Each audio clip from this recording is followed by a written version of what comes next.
Hey, tech enthusiasts, thank you for joining us today. We'll be talking about data, hospitals, and healthcare with special guest Luis Lopez from Crum on this episode 8 of TechBus. My name is Tomas. I'm the Director of Talent Strategies with Linkstream. And I'm Thomas, the founder of Linkstream. We offer custom development, IT consulting, and the developer cloud. Awesome. So again, today our guest is Luis Lopez, co-founder of Crum. I'm going to let him tell us a little bit more about Crum and some of the boasting on the site, such as the capacity to rapidly ingest massive amounts of data in any format.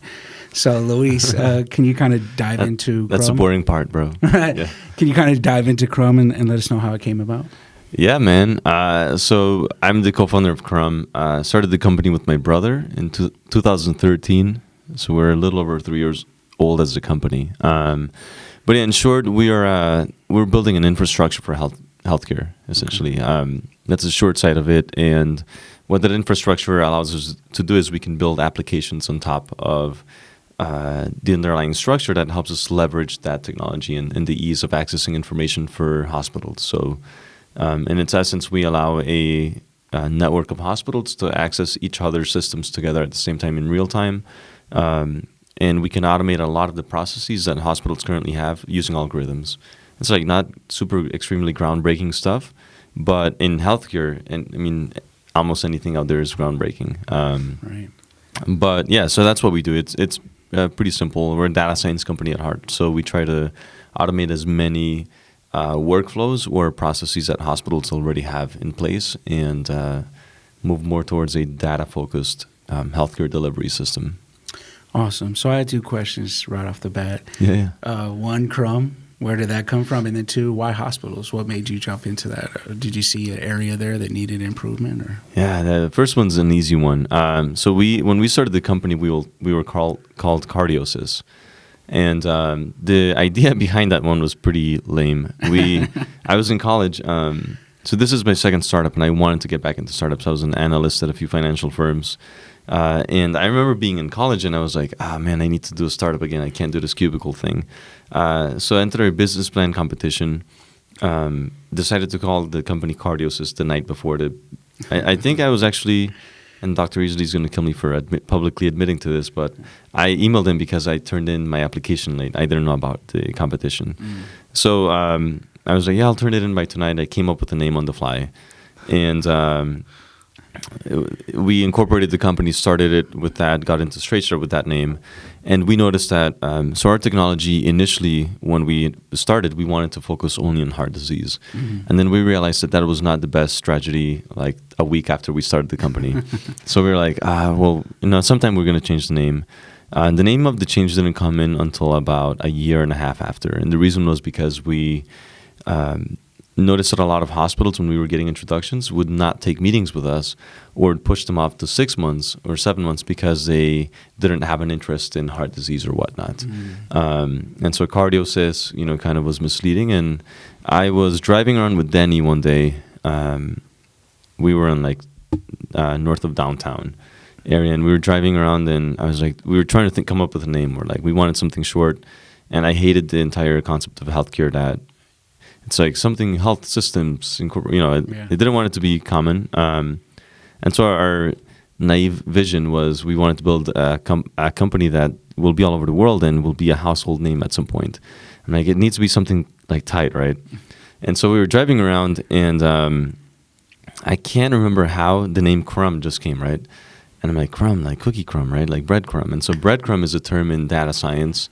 It's essentially a trace of information, and in some cases, depending on who you talk to, it's sort of like an atom in science, so it's the smallest possible bit of information. So there's that part. It comes from the word datacrumb in data science. The second one is it's sort of more of an analogy, where hospitals are incredibly disparate and disconnected systems. And what our job is to do is they literally come with boxes to us and say, well, here's all my data, right? Mm-hmm. Well, 80% of that data is unstructured, so it's essentially all crumbs. And it's our job to take that information and make it standardized and sort of draw the big picture using each crumb. And we love being the underdog, so crumb is sort of, no one expects anything from crumbs, right? You always care about the main platter. Yeah. but everything is built from the small things in life. So that was sort of the reason behind the name. And the second one was, Why hospitals? man, that's a good question, dude. We were missionaries with our parents. So my dad had we grew up like super wealthy when we were kids. Up until I was about 7. So he was in charge of like customs for the entire west part of the country, right? So Mexico and El Salvador. So we grew up like super wealthy, and then he got a call to ministry and left it all. So we went from like riches to rags, quite the opposite thing. So he left it all for ministry, and we spent 4 years in Belize after that. I think I was 11 by the time I returned to Guatemala for 1 year. And those 4 years were like transformational. And so we're by no means a religious company or anything, but we learned how to be your brother's keeper, right? Which is, it's you have technology or you have an ability or maybe you have 10 jackets, right? You don't have to give it out to someone if you don't want to, but you can rent it to them or help them do whatever it is to help them, to improve society to some degree. And so we always grew up with that concept of, is like, whatever it is that we do, it should be for the good of the world. Whether it's you're helping people buy more time in this world, right? Like live healthier lives or better lives, or better education, whatever it was. And so when I was in Spain, I went to study there and I was doing behavioral econ. And I was in my apartment one day and I didn't use Twitter. Like I still barely use Twitter, except to rant about the election and a few other things. But I do remember that I got on Twitter and I used to follow Bill Gates. It's one of the few suggestions when you open a Twitter account. And he had something interesting that said, there are too many areas where innovation occurs the least compared to every other industry, and that's education and healthcare. So I was like, oh, those are two perfect ones, right? Because, educational system is broken in many areas. And then healthcare is like even more screwed up. Right. So we started looking into it, and the more I learned about healthcare, I was like, damn, this place is... Like you never hear of amazing engineers going to work for healthcare or hospitals. They go to work for Tinder or other companies, right? Or Facebook or Amazon or whatnot.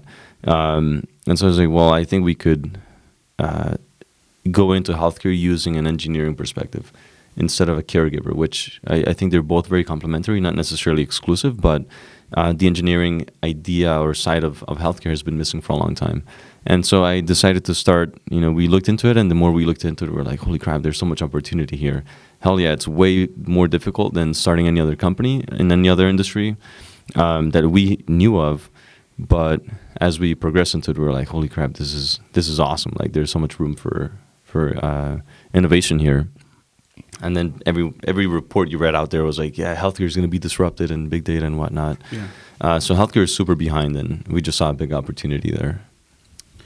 So are you on board with some hospitals in Omaha or any? So the irony is no, man. Okay. We have no clients in Omaha. We have clients so our sales cycle is anywhere from 24 to 36 months. Okay. And that's the average sales cycle in healthcare.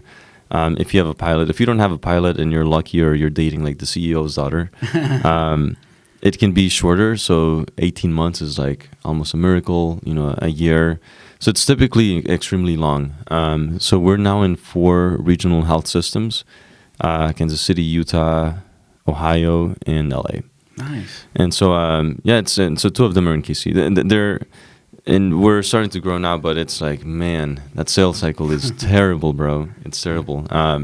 So yeah, we're in health systems right now. We're currently talking to 2 networks. So we decided to, when you're starting a company, it was just my brother and I when we started. So it's 2 brown kids with an idea, and you go to a hospital, which is extremely risk adverse. Yeah. We needed to prove out our model, and so we ended up partnering with an investor, and he's helped us out a ton. And communities, the Nebraska community has been awesome to us. But yeah, just ended up getting connections and figured out how to get into hospitals. And we're now finally, which is the irony, 3.5 years later, we're now finally getting the results of our pilot. Nice. And they're looking incredible. Far, they exceeded our own expectations of our technology in the hospital, which is extremely humbling, because you're like, man, we've worked so hard, and it's finally like you see a little bit of light at the end of the tunnel. For sure. And we're now going to move into sales mode. So it's like, all right, now we can go to a hospital system and say, well, here's our case study. This is what we did in this hospital. And the numbers that we're promising are 3, 4, 5 times way better than like the closest competitor, which now gives us leverage. But now we can do that instead of going to a hospital and say, well, this is what we could do, right? Or this is hypothetically what you could deliver on. And so now we're talking to hospitals. I mean, one of them is 78 hospitals large, the other one's 40. So we're targeting those big systems now. We're nailing one client. Yeah, it'll take us probably another 2 years before we're in there. But once we're in there, that's the thing about healthcare is once you get in, unless you do something really stupid, you will probably not get out. And obviously the money's there as well. But instead of targeting just one hospital, we're now targeting networks. And is that because it provides more insight because you're comparing data across a larger network and it brings more value? Or is it more an economic thing? We've never. That's such a good question because healthcare is driven by money right now, right? More than necessarily giving care, which is the irony part. I mean, hospitals by nature operate. They make money if you're sick, essentially, right? The payers make money if you get healthy, and if you get sick, they want you to die quickly.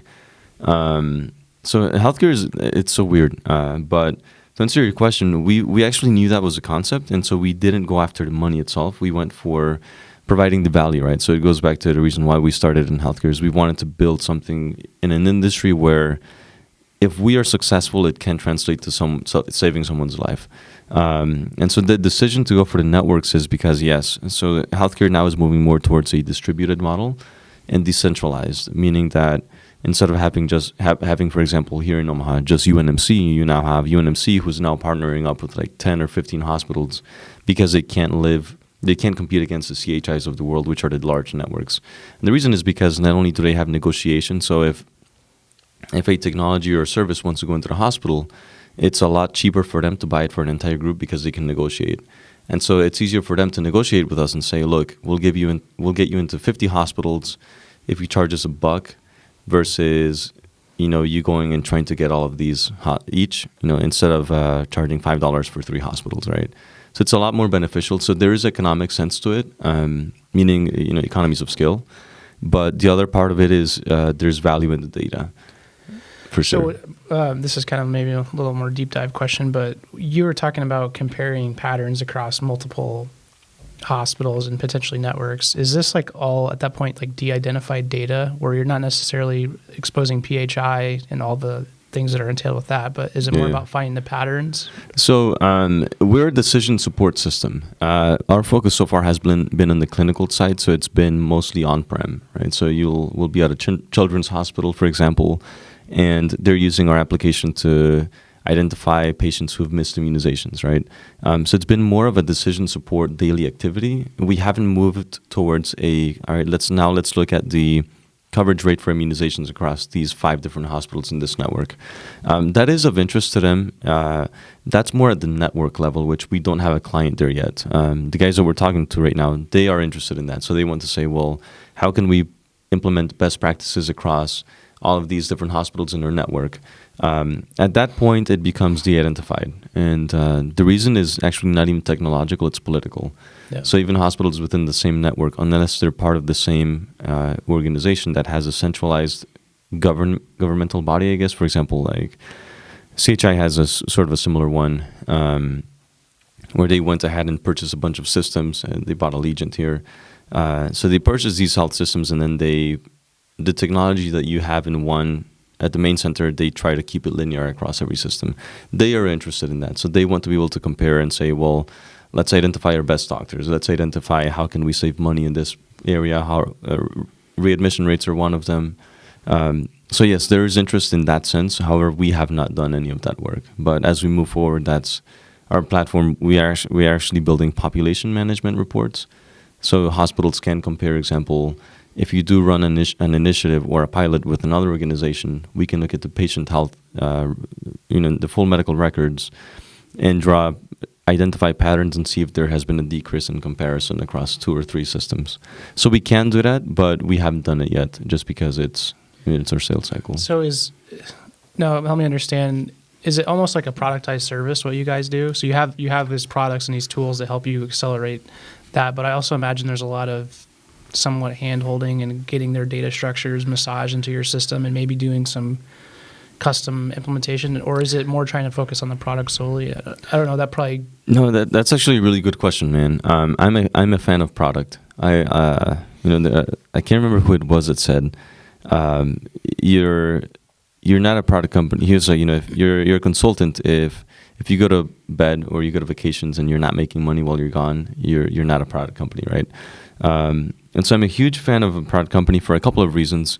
Healthcare is predominantly service, so they're always used to you coming in there and a lot of interaction versus like, here's a product, let's connect it and walk out.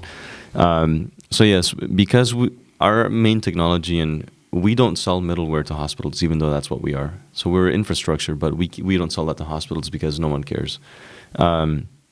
Even though 90% of their issues could be solved because if there was a legitimate infrastructure. And so when we go in there is we build this underlying technology that can ingest information. So we have an integration engine which will take data from essentially any source, medical devices, entire medical records. We integrate with any EMR system, so like Epic, Cerner, Allscripts, Aetna, whatever it is. It takes us about 2 weeks to integrate with them. So 2 to 3 weeks to integrate an entire health system to our platform, and then we have to work some bugs out and whatnot. So our longest project so far, how did you do that? How did you get the knowledge and experience to integrate with all these different? Did you actually have to get like your own versions of them and host them and then just try to integrate with them? So we actually don't even host data, man. So it goes with the initial idea that we had for the company is, so healthcare is the industry reports indicate that healthcare is about 10 to 15 years behind infrastructure. And so when we look at the technology that everyone has, and it goes even back to the initial question they asked about why healthcare. You can take 5 hospitals under a given network, right? Adventist Health Systems, right? So let's say that you have Cerner Hospitals, which is the system that they use to identify or look at patient records. These systems are incredibly expensive. I mean, a typical hospital will drop $200 million on an EMR. Like, it's crazy expensive. It looks like it was built in Windows 19 or Windows 2000. Right. It's horrible, man. Like, it's pretty terrible. But they're expensive, these big legacy systems. And so what we noticed is that we talked with Cerner and we looked at 2 of their pilot centers. And sorry if I'm adding too much context here, but we went to 2 of their pilot centers. And so Cerner is based out of Kansas City. And before they roll out a lot of the technologies to any other places, they test them here to make sure that they're right. They can't push the same updates across both health systems at the same time. And the reason is because they both are structured completely differently. One is in build X and the other one is X.3.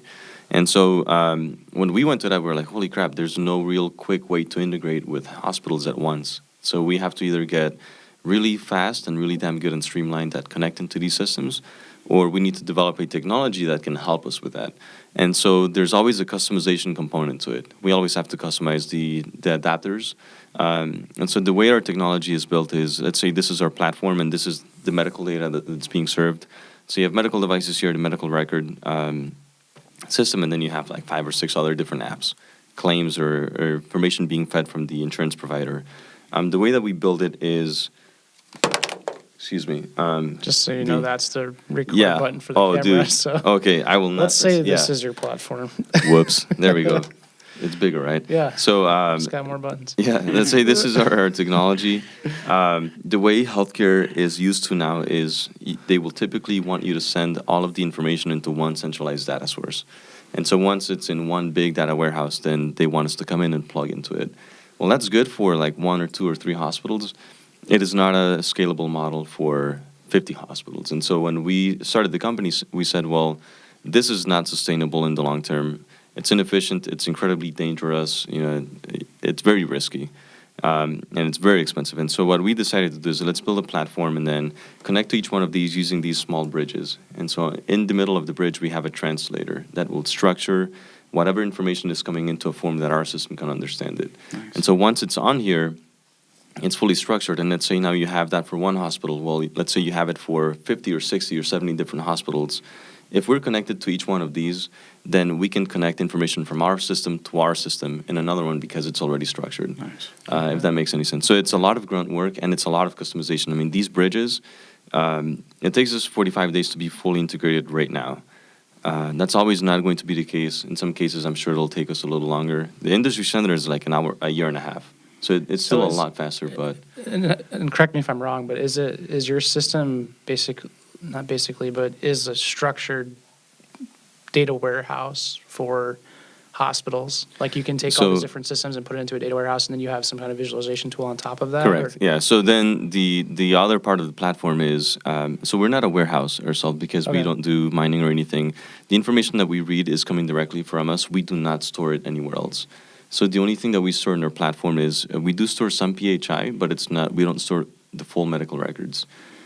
We wanted to do that because it's So it's all real-time read Yeah. from so we do real the time. EMR or whatever? Correct. So Okay. whether it's a medical device in one of our installs right now, we have one of our partners has medical devices. So If we take a step back here, why did you do that instead of, is it it's for PHI reasons or? so it initially was when you go talk to a hospital is for them to get to this point. I don't want to throw anyone under the bus, but a couple of different states that we've talked with have been trying to synchronize all of their data sets, right? To get one hospital to send it into a centralized database, it's okay. To get two or more, it becomes a nightmare because of political reasons. And so hospital X will say, oh, well, I own this data. And then this hospital will say, no, actually, I own it because I see that patient 30% more than you do. And so it becomes a political issue on data rights, which made it a lot difficult for us. So I always say the biggest challenge in healthcare is not technological at all. I mean, you can get decently intelligent engineers and they can solve most of the healthcare issues today. It doesn't take a genius, but the big problem is it's all cultural and political. And so a lot of the decisions that have been made, and this is terrible for me to say, but sadly, a lot of the decisions that are made today in hospitals and which technology is going to be used is not made based on how many lives you're going to do or how much money you're going to make. A lot of it is made on who you last hung out with at the golf course, right? And so they're the CTO of another company. You're like, oh, well, you're cool. Let's do this, right? So it's kind of screwed up in a lot of senses, and it's improving. And regulation is actually pushing to actually focus on value-based care model and being efficient, which hospitals have never been obligated to. And we're still a long far away from it being relevant in hospitals. I mean, hospitals still make money right now from seeing readmitted patients. But the interesting part of this is we decided to do it because it's less risky for the hospital, and then no one else was doing it. Everyone else goes through this model, and frankly, I think that if you're going to do anything in the way that healthcare is going to move, you need to have this type of technology where you can essentially ingest data quickly, efficiently, and accurately. Awesome. And so that's sort of our underlying technology. And then we apply an interface and make it searchable. So using algorithms, sorry, I'm going out of No, you're fine. your way here. But instead of putting the typical, data science for healthcare has been tailored towards researchers and C-level executives, which it's cool, whatever, right? But if you really want to impact the bottom line, and there are many hospitals and institutions there that really do care about people and care about improving the lives of the communities they serve. And in those organizations, the people, the soldiers on the ground are the physicians, the nurses who spend a lot of time dealing with these patients. We wanted to take data science, and instead of serving it to C-level executives, which we do, and they can see our reports and whatnot, we can put our information in front of the nurses and doctors because they're the ones who can take care of it. Awesome. Let's kind of talk a little bit more about the future of Crom, maybe some of your philanthropy and maybe some of Guatemala and some stuff. Guatemala, bro. Yeah, so we'll take a break, and when we come back, we'll get into some more of that subject with Luis Lopez. Sweet. Thanks, guys.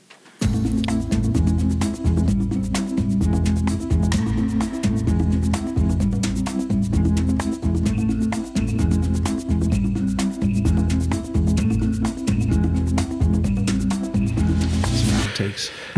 All right, welcome back, guys, to our second segment here with Luis Lopez. On our break, we were kind of talking a little bit about Health Box, and I thought maybe that'd be an interesting topic to bring up for our listeners. So, kind of explain. He got a chance to go to this as an event, and yeah. So HealthBox is like one of the oldest. I think it's like the second oldest healthcare accelerator in the world, or something like that. Anyways, they're by far the largest. So they had when the rise of accelerators came, they were Egypt, Berlin, like London, and like 5 or 6 cities in the U.S.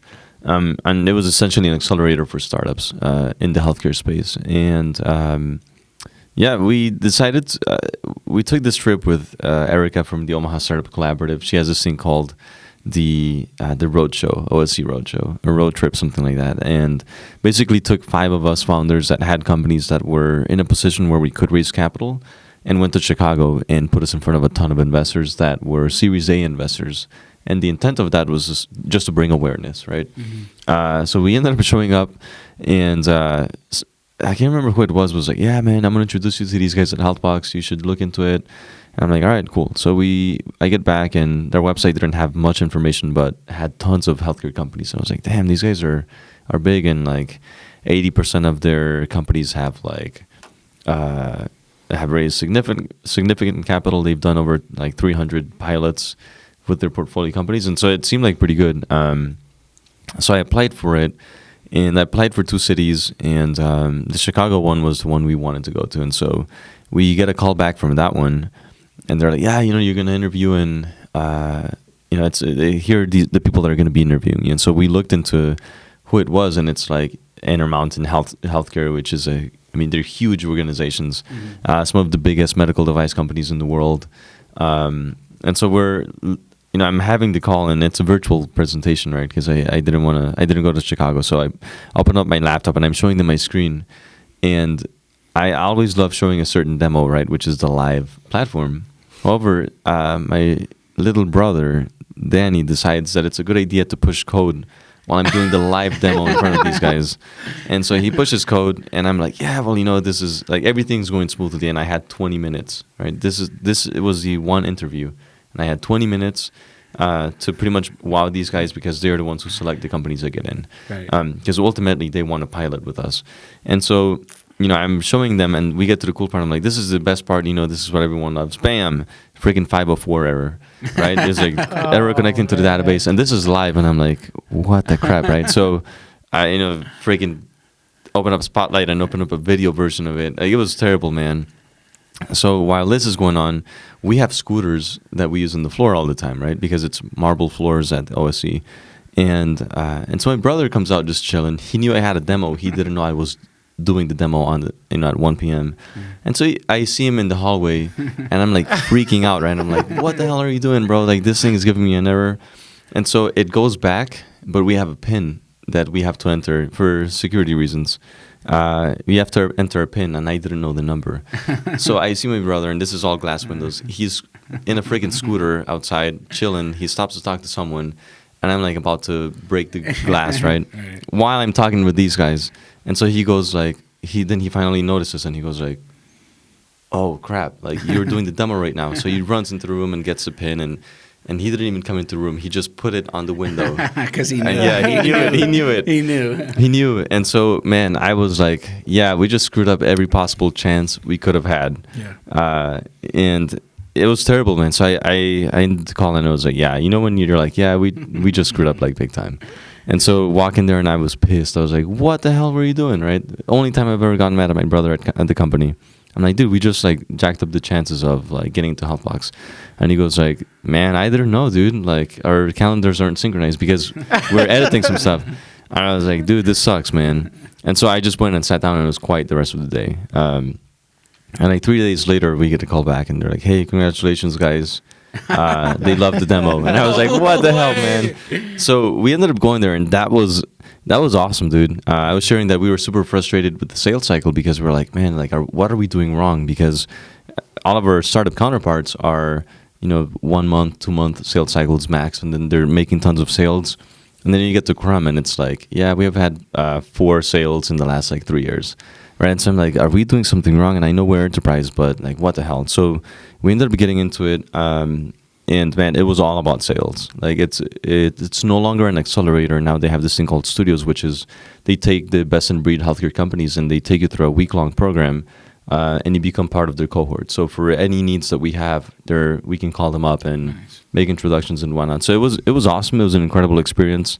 I guess the last thing I'll say about that is, we were sitting in the room, and these are healthcare companies from all over the country, right? We have San Francisco healthcare startups. Like, I think only 1 or 2 were from Chicago, and everyone else was from like Boston, MIT, Harvard. And we're sitting down there, and every founder is like, they ask us questions and everyone's like articulate in the form in which they respond to the answers. And we're like, I'm sitting with Danny and I'm like, man, these guys sound really smart, dude. So we start looking them up. Man, we were the only two kids that were not from Ivy League school. So Princeton, Harvard, MIT. Like the girl next to me went to Harvard for undergrad, went to MIT to get another bachelor's, is back in Harvard right now for an MBA. And so everyone's like sold like 5 or 6 companies, and we're like, oh, we're public school kids, right? Which is pretty interesting. So that was really cool because it was just cool to be in the room when we're like we never knew we'd get to this point to start off, and just being there was awesome. But we thought we blew the chances of getting to Hotbox, and thank God we can be among the cool people on there, at least for that. But yeah, that was just, man, that's like one of like a million terrible experiences we've had. Yeah. Not all of them end up too well, but Yeah, the demo gremlins strike again. Always seems to happen on a demo when we're trying to show. It's never happened before except for the freaking demo. Yeah, so it was pretty hilarious. But I was like, I think we're having internet issues. I was trying to play it off, but it was terrible. So, since you've been other places with this technology, just want to go back, since you mentioned your humble beginnings from Guatemala to now. Personal question: do you see a lot of Latinos in technology, or have you seen that? Oh no, man, okay. No. I think this is the. How can we get them in there? I was going to say this is the only room where I think Latinos have outnumbered non-Latinos, right? I hear you're telling I'm the original Latino. Yeah, it's like so it's actually been. Yeah, dude. Most of the places we go to are, and it's scarce. It's scarce. Yeah. Women and Latinos, I think, are minorities as a whole. I don't know, man. I think part of that is, being in Healthbox was really cool with us because we sat there and it's our technology, and we have people that are in Techstars and a bunch of other startups there. And when we looked at the technology, unless we knew where they came from, they're just like us. And so I think a huge part of that is the mentality aspect, right? Which is we had the privilege of not being born poor, right? Which really helped us a lot because our dad was always like, all right, you guys have to, and he was a businessman and he had many businesses, a lot of failures, a lot of successes, and so we had that awareness, which is like, oh yeah, I can start a company. Whereas I think I talked at an educational panel not long ago at the university, and I don't think they were very happy with me because they're like, I was like, I think it's about time. When I was in high school, the challenge was getting kids in high school to go to college, right? So I had like 2 or 3 of my friends that went to college. Everyone else went to Burger King or some car shop to work, right? Which was cool. Every job is honorable and whatnot. In whether it's cleaning a freaking office building, whatever it is, every job it's honorable. The challenge is now the challenge is not getting high school kids to college. Now we have UNO this year had record undergraduate admissions for minorities, specifically to Hispanics, and they have for the last 2 years, which is awesome, right? But the challenge now is that a lot of these students are going in there and they're like, well, we made it to college, cool, what should I do? Nursing. Or what should I study? Spanish, which is, I love Spanish, I love nursing, I love psychology. I'm like, it's better to do that or whatever, or Latino American studies, but while it's good to know our roots, I'm like, I think we need to stop thinking about nurses and thinking about physicians or doctors or directors of hospitals or whatever it is. And so I think a lot of it is just the awareness that you have the ability to do it. Because, sometimes you sit and you're like, I don't think I can do it. Or it's there's a fascinating study. I did behavioral economics, so I love behavior and cognitive science. And there was a fascinating study of African Americans at Harvard. And this actually talks a lot about minorities. They took like the best African American kids and they put them in front of a test, and they had 2 tests that were the exact same thing.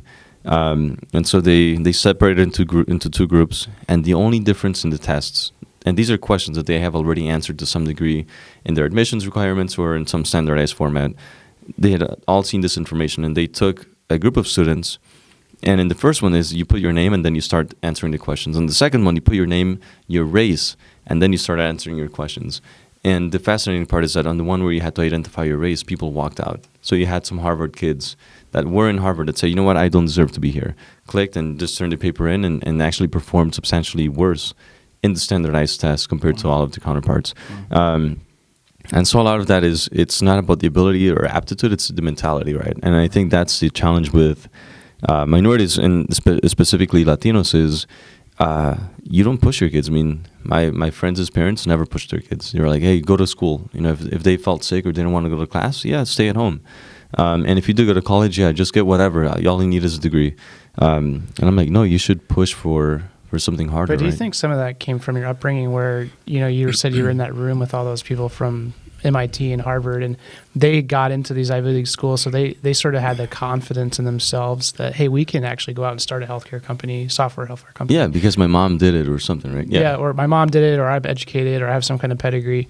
But you mentioned like your father just having success in business and kind of teaching you that ethic. Like you didn't necessarily need that Ivy League degree Correct. to have that confidence. And do you think some of it just comes down to confidence, not necessarily education? Or yeah, actually, I don't even think it's about education. I mean, in that room when we were there, and I love all of the health box companies, and amazing individuals, but we were sitting there and we all have the exact same challenges. Which is, we have the technology. Some of it is awesome, some of it is not as awesome. Ours could probably fit in that latter category. And then we all have the same challenges. So yeah, it is the idea of the mentality, and it has nothing to do with education. Our brightest engineer never went to college, and all he coded before we hired him was 4 months in a code school. And he single-handedly wrote we now have the most advanced immunization app in the world. It's pretty incredible what he did, and he never went to college or had a background in it. Part of it is just his mind, and we kind of threw him to the sharks, and he was like, all right, let's freaking get it done. And so, yes, I do believe a lot of it has to do with the mentality, which is you're just not aware. And that was the interesting part, is like, I've been getting more involved with the university now because, and it's not that we're successful, right? I would not consider ourselves successful yet. But one of the things they do is like, well, tell kids that they don't have to go work at, I don't want to say any names on camera, or at some big corporation, right? Or get an office job or at a bank, which these are all good jobs, right? They're amazing jobs, but there's a segment of the population that we're missing out on because a lot of these kids have bright ideas and are hardcore workers, and they're just geniuses that are sort of the unconventional geniuses is what we call them internally. My brother, I think Danny says, we're interviewing for a first candidate, and his name is Steven, and I remember that, we had kids, like we got some people that were former Google employees and whatnot, Apple, and then we get the resume from this kid. We got a ton of resumes, which is hilarious how we ended up getting those, but we ended up getting a bunch of resumes, and then there's this kid there who just went to code school, and my motto was like, we'll interview with everyone just because it's not 1,000 applicants, so I can afford to interview everyone. So I sat down with everyone, and this kid, there was just something in him, right? He was kind of awkward socially, where he wasn't talking as much or whatnot, but we sat down and we talked to him, and I'm like, man, there's something weird here, right? So I'm like, all right, we'll put a code test. And so Danny did a code test, and it was like bomb. Like, he killed it. And then I talked to Danny. I'm like, what is it about this kid? Like, there's something here. And he says he's an undervalued asset. And I was like, yeah, because he doesn't look like your typical coder at a startup, right? He just literally loves to code and has certain aspects that people overview, and we're like, dude, wherever we hire someone, they have to be an undervalued asset, whatever it is. Can you explain what you mean by undervalued asset? Yeah, it's in some cases is when I hate the idea, and this goes back into the startup culture. I don't believe that you should hire for culture.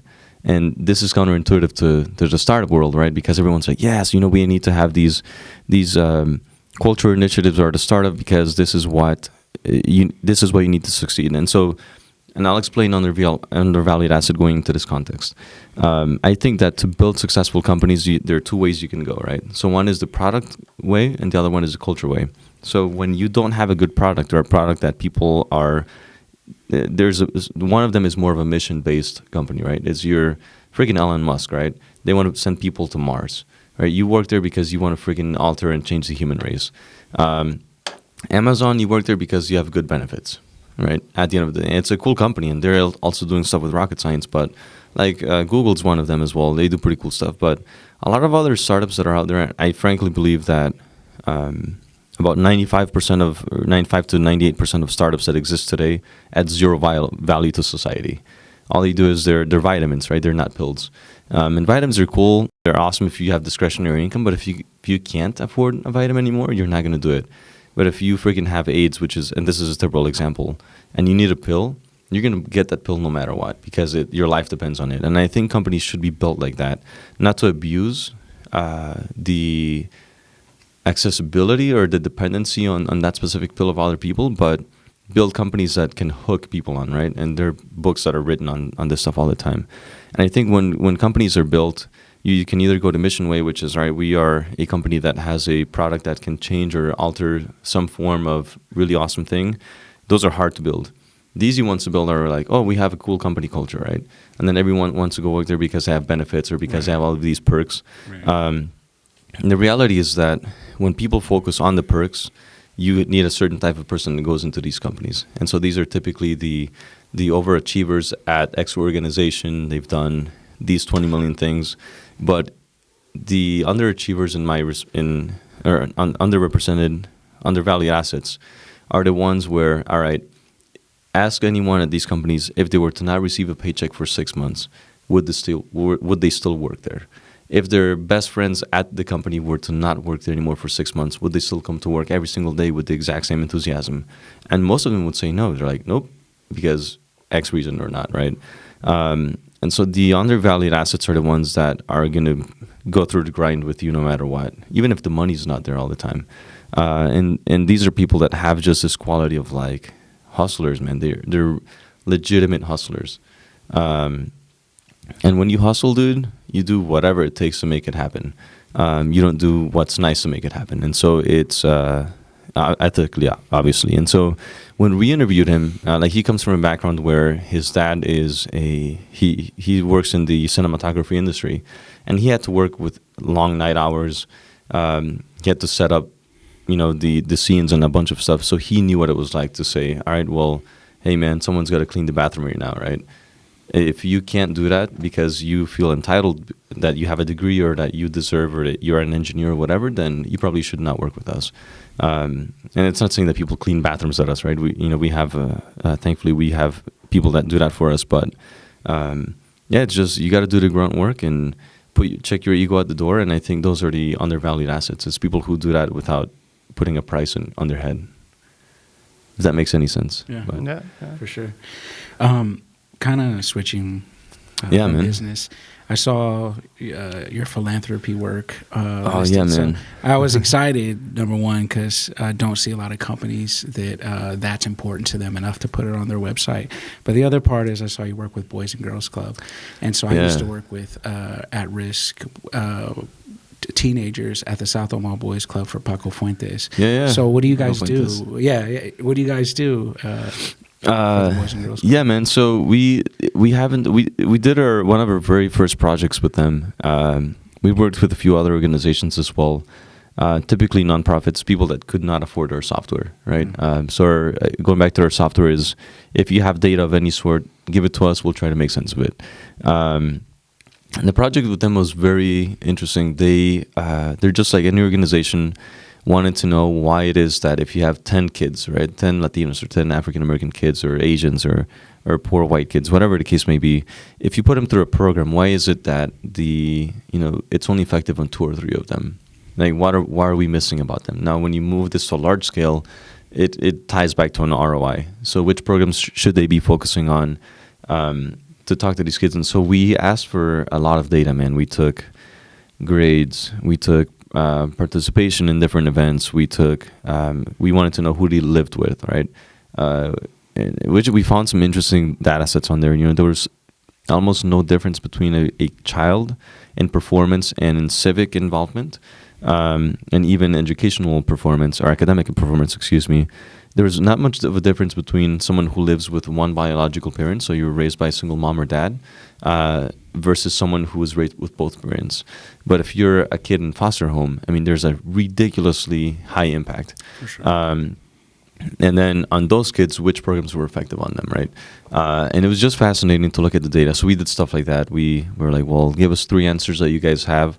we'll need access to as much data as we can and that you can provide, and we'll do all we can to answer them for you. And it was a fascinating project, man. We started doing that because, and it goes back to how we were raised. Is like I said, my dad always told us it's he taught me one day to dance with the ugly girl, right? And that was interesting because in junior high or something, and you had to do the square dancing at the gym. Everyone goes for a pretty girl, but the one who needed it the most was the overweight girl. And it's not to say that they're not beautiful or anything, but sometimes it's those undervalued assets, right? It's people who probably have a really good heart or something, and so you go and you dance with them, and people are like, what the hell? Because everyone else gets the attention. And so I think nonprofits are they do a lot of great work. My brother went to Boys and Girls Club. I used to hang out with the kids. I mean, we grew up in North O as well. Nice. So it goes back to our roots, man. I think we can always give. And the sad part is that a lot of companies, and it's awesome that they do it, but a lot of companies wait until you have a lot of money to be able to invest in it. And that's obviously in our horizon, right? Which is when we do have capital, hell yeah, we want to give our system to like UNICEF or the United Nations, and heck yeah, put it in every country that cannot afford a healthcare system will be your EMR. That's actually our evil plan, we call it with Danny. So we do have an evil plan in terms of why we focus at such low level in the technology aspect of it. But I think there's no, it's never too early to start, right? Yeah. And so we wanted to embed that into our company culture, which is we treat them the exact same way we treat a hospital.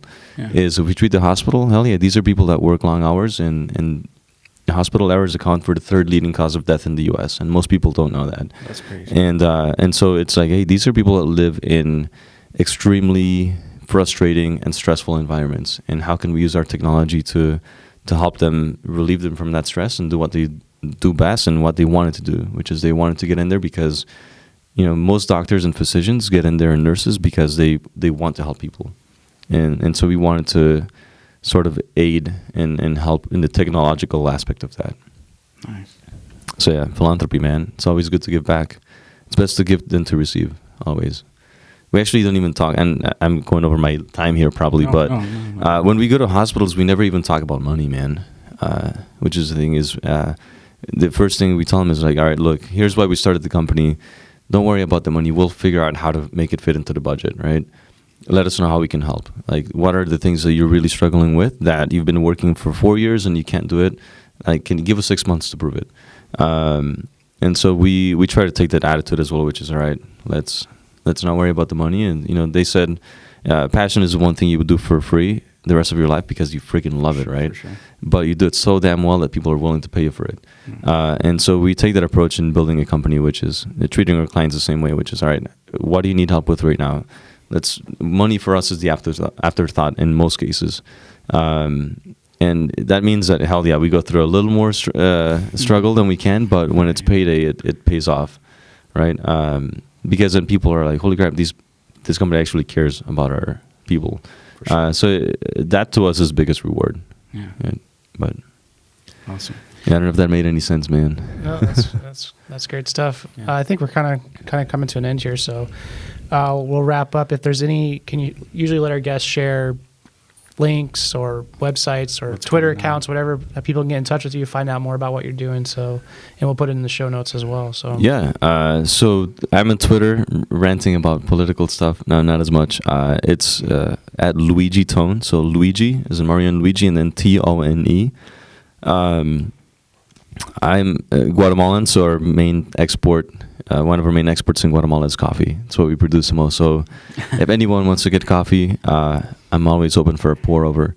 And then, yeah, I mean, just send me an email at luis@crum.co. I always respond. It'll take me some time every once in a while as you've witnessed, you're like, what the hell? Yeah. I'm a witness. No, sometimes I'll respond to someone like 2 months later. I'm like, oh, crap, I'm sorry that this happened. But it's because we're a small team and we have a lot of stuff. But do you guys get your calendar sync now? Yeah, we did, man. We did. Okay. So now he's got access to my calendar. Just use the subject. I want to invest in your company. Yeah, Like, be like, you'll get a suit. oh, that's gonna be spam, man. That's probably some click farm out of the country that's trying to do something. No, but no, dude, we love to have people at our office all the time as well, and we play foosball a lot. So that's our one vice at the company is we play a lot of foosball. So if anyone wants to play foosball, we're always happy to pick up a game. Danny's really good, man. He's undefeated for like 90% of the time. And if you want to hang out with anyone in the team, we're usually at Spielbound on Thursdays from a good 7:30 or 8 p.m. until close. So we'll go there and play Catan. Spielbound, it's on, I think it's like 30-something in Leavenworth Just or Farnham. So it's a board game cafe. Okay. Yeah, and they sell alcohol there as well. But You guys should come. We're having a thing on December Yeah. 3rd. Yeah. Should we where? invite Spielbound? No. Or No, here? we're having a video game party here Oh, in dude. this office. So What? you guys should come down. Which video games?